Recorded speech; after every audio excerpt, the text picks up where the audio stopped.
This is the brief on Augustine's arguments for identifying the liberal arts with truth.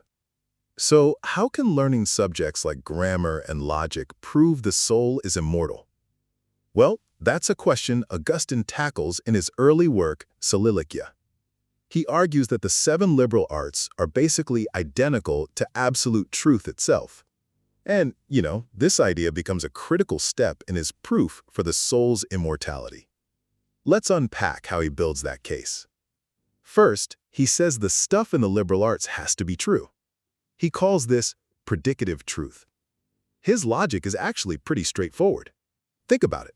The liberal arts are things we learn. And if you've really learned something, that means you know it. Right? Well, you can't know something that's false. So it follows that everything you learn in these disciplines must be true. Second, it's not enough that the facts are true. The arts themselves have to be genuine as fields of study. This is what he calls attributive truth. And the key here for Augustine is dialectic, or what we'd call logic. He calls it the discipline of disciplines because it provides the essential backbone, the structure, that makes all the other arts rigorous and genuine. Finally, what is this framework?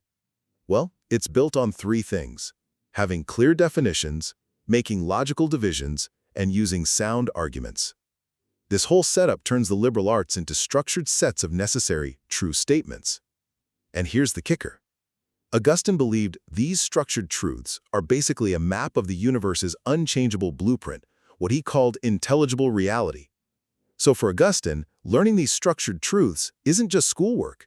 It's how we access those eternal blueprints, leading us to understand our own souls and ultimately God.